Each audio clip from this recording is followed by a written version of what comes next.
Қазақстанда шетелдік университеттердің филиалдары көбейіп келеді. Бүгінде әлемдік деңгейдегі білімді елден шықпай-ақ алуға мүмкіндік артып отыр. Мемлекет басшысының бастамасымен Қазақстан орталық Азиядағы ірі білім хабына айналуды көздейді. Қазір елімізде Ұлыбритания, ақш, Қытай, Германия және басқа да елдердің жетекші университеттері жұмысын бастап, халықаралық бағдарламалар енгізіліп жатыр.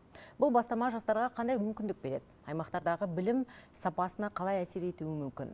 Осы және өзге де сұрақтарға жауап беру үшін студиямызға Қазақстан Республикасы ғылым және жоғары білім министрлігінің жоғары және жоғары оқу орнынан кейінгі білім беру комитетінің төраға орынбасары Ақерке Абылайхан ханым келіп отыр. Қош келдіңіз, Ақерке ханым. Иә, қош келдіңіз, Ақерке ханым. Бұл шын мәнінде дәл қазір өте өзекті және өте қызықты тақырыптардың бірі. Сондықтан біз біраз уақыт сұхбаттасамыз деген үміттеміз және тікелей эфирде екенімізді атап өтейік. Құрметті көрермен, егер сауалдарыңыз бар болатын болса, Ақерке ханымге хабарласып қойсаңыздар болады.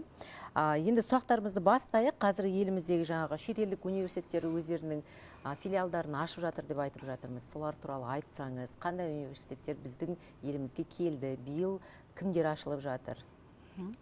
Жалпы енді бүгінгі таңда елімізде шетелдің 33 жоғарғы оқу орындарының өкілдіктері жұмыс жасайды.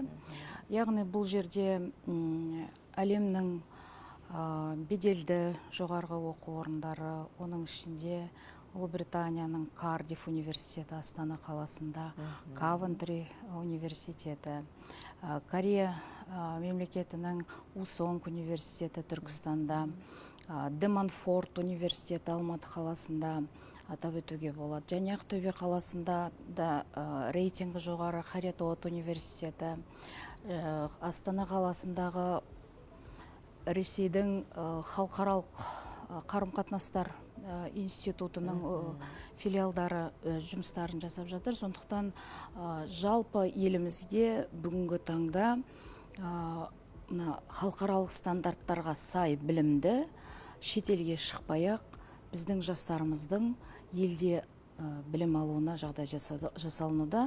Сондықтан жалпы мына филиалдарға қатысты ақпараттар ғылым және жоғары білім министрлігінің сайтында да бар. Сондықтан білім алам деген азаматтарға биыл енді мектеп бітіруші түлектерге де қарап ізденіп көрсе, тек қана Астана, Алматы қалаларында емес, еліміздің аймақтарында да ашылып жатқан шетелдің жоғарғы оқу орындарының филиалдарында білім алуға болады.